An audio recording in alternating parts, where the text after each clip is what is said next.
रामकृष्ण हरी मंडळींनो, माऊली कीर्तन सोहळा महाराष्ट्रातील सर्वात लोकप्रिय असलेले एकमेव चॅनल सप्ताह कीर्तन, भागवत कथा, हरिजागर व लाईव्ह कार्यक्रमाकरिता अवश्य संपर्क करा। माऊली चोपडे व देवा पाटील। भोगून फक्त या वारीसाठी आलो। वारीचे दोन प्रकारचे अर्थ होतात। वारी ही परंपरा, एक जणांना परंपरा म्हणून वारी करायचे, संत परंपरा म्हणून वारी करतात। आम्ही जन्म मृत्यू रूपी संसारामध्ये पुन्हा यायचं नाही, देवाला साकडं घालायचं। देवा पंढरपूरला अखंड येतो, पण पुन्हा संसारात आणू नको। वारीला नी लावा, निवारी काय वारीला अगोदर नी लावायचं। देवा वारी करतोत, पण निवारी काय कर, निवारा नाही निवारी। वारी करतो पण पुन्हा इकडे येण्याची वेळ येऊ देऊ नको। वारी पुन्हा येणं जाणं व्हावं नाही, याच्यासाठी देवा तुझ्या पायाकडे अखंड येऊ, याला वारी म्हणतात। आणखी वारीचा काय अर्थ? ज्यांना जन्म मरणातून मुक्त व्हायचं नाही असे संत महात्मे सुद्धा वारी करतात। काय कारण आहे त्यांच्या वारीचं? तर महाराज म्हणतात, सामान्य जीवाला संसारातून बाहेर जाण्याची इच्छा आहे आणि संत महात्म्याने वारी केली तर त्यांच्याकडे पाहून जगातले सर्व वारी करतील। वार करी ते अधिकारी मोक्षाचे, ते अधिकारी मोक्षाचे, ते अधिकारी मोक्षाचे। वार करी ते अधिकारी मोक्षाचे, अधिकारी मोक्षाचे,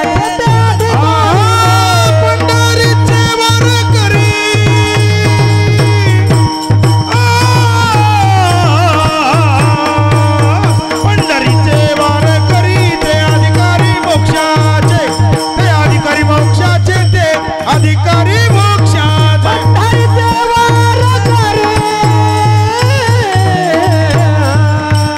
पंढरीचे वार करी ते अधिकारी मोक्षाचे, अधिकारी मोक्षाचे, ते अधिकारी मोक्षाचे। पंढरपूरच्या वारकऱ्याचं महत्व आहे महाराज, त्यांना मोक्षाचा अधिकार आहे, एवढं वारीचं महत्व आहे। म्हणून वारकरी बना, होय होय वारकरी पाहे पाहे रे। एक वेळेस एक प्रसंग आठवला, संत नामदेव महाराजांच्या मुखामधून एक वेळेस यवनाच्या कुळामधल्या म्हणजे मुसलमानाच्या कुळामधल्या एका शुद्ध सात्विक अंतकरणाच्या महाराज एका वारकऱ्यानं, तो वारकरी नव्हताच आहे, लक्ष द्या, पण त्यानं नामदेव महाराजाच्या मुखामधून ऐकलं, जशी नाय पंख पाय तेने करावे ते काय गा। लक्ष द्या, चिंतनाकडे थोडं राहिलं, आता 15 मिनिटात आपलं उरकून घेऊ। जशी नाही पंख पाय तेने करावे ते काय गा, शुद्ध भाव धरून या पंढरपुराशी जाय गा। इच्छिले ते फळ देतो यासे नवलाव काय गा। हे ऐकलं, ज्याला पंख पाय नाहीत म्हणजे ज्याला हात पाय नाहीत ना, अशानं पंढरपूरला जावं।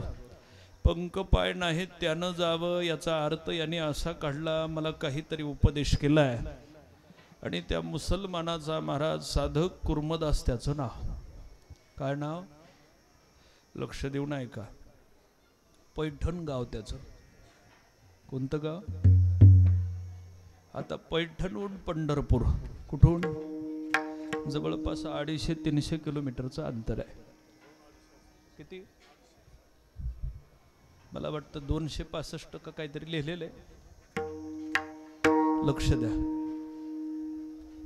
आता हातही नाहीत आणि पायही नाहीत, अशा पांगळ्यानं महाराज ऐकलं मुसलमानाची याती, पण संतांच्या वचनावर एवढा विश्वास ठेवला, हातपाय नाही नसणारा जर पंढरपूरला गेला ना, तर त्याला पांडुरंग त्याची इच्छा पूर्ण करतो, मग आपण गेलं पाहिजे।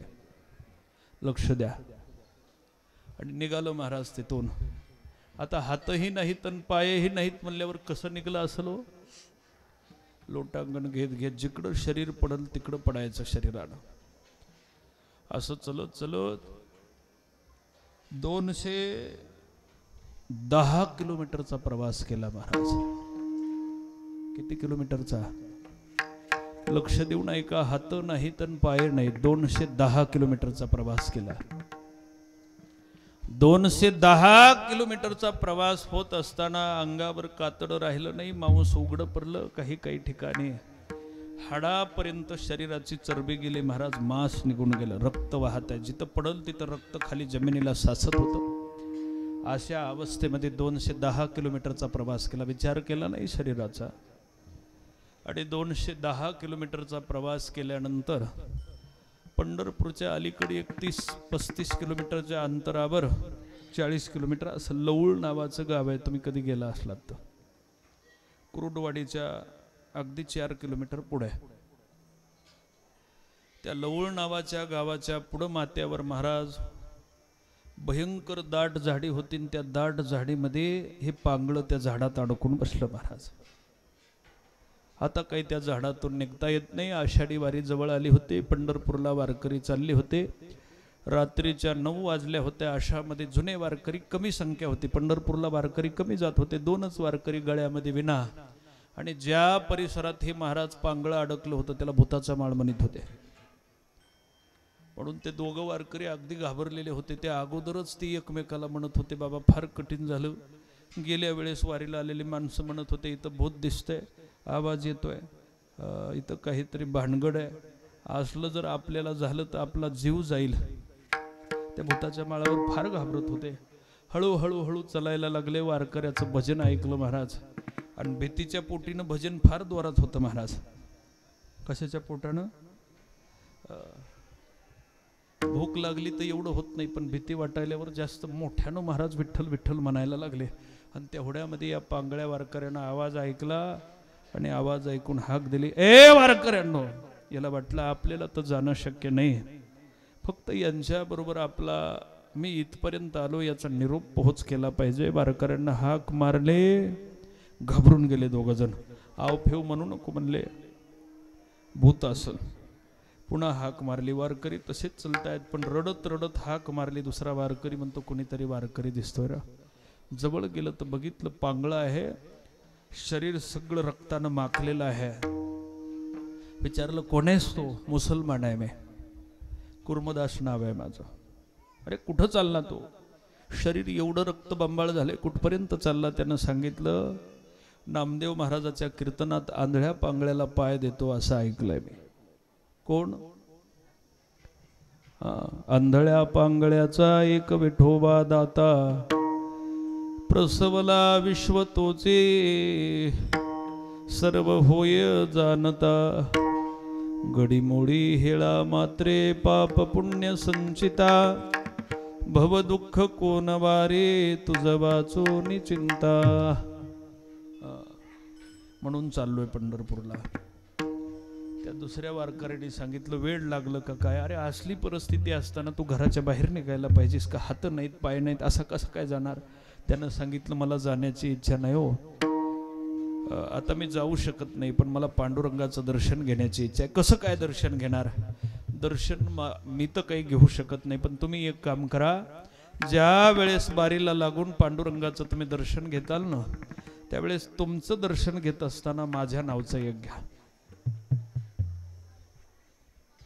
माझ्या नावचं. वारकऱ्यांनी सांगितलं, बरं. पुन्हा हाक मारली, ए वारकऱ्यांनो, मी ऐकलंय चंद्रभागा हे तीर्थ श्रेष्ठ आहे, मला चंद्रभागेच्या पाण्यानं स्नान करण्याची इच्छा आहे. अरे पण कसं काय करणार? चंद्रभागेत स्नान करत असताना तुमचं केलं ना तर माझं एकदा करा. पुन्हा कुणाचं करा? वारकऱ्याने निरोप घेतला, निघले महाराज. पंढरपूरला गेले, दर्शनाच्या बारीला लागले. उग लक्षात धरावं म्हणून सांगितलं, आषाढी एकादशीचा दिवस होता महाराज. दिवस कुठला? आषाढी एकादशीच्या दिवशी या वारकऱ्यांनी दर्शन घेत असताना पांडुरंगाच्या कानावर घातलं, देवा, कुर्मदास नावाचा कोणीतरी मुसलमान आहे, पैठणहून आला, तुझ्या दर्शनाची इच्छा आहे, चंद्रभागेच्या स्नानाची इच्छा आहे, आणि तो अगदी लवळच्या पुढच्या माथ्यापर्यंत आला आहे, त्याला दर्शनाची इच्छा आहे. अहो एवढा नुसता निरोप पोहोचेपर्यंत आषाढी एकादशीच्या दिवशी महाराज पंढरपूरहून निघाला. कुठून? एकटा नाही निघाला, चंद्रभागेला बरोबर घेतलं महाराज. कुणाला? चंद्रभागेला बरोबर घेतलं. आषाढी एकादशीच्या दिवशी. थोडं रिटर्न जास्त आले, पहिल्यासारखं करा सिस्टीम वाले.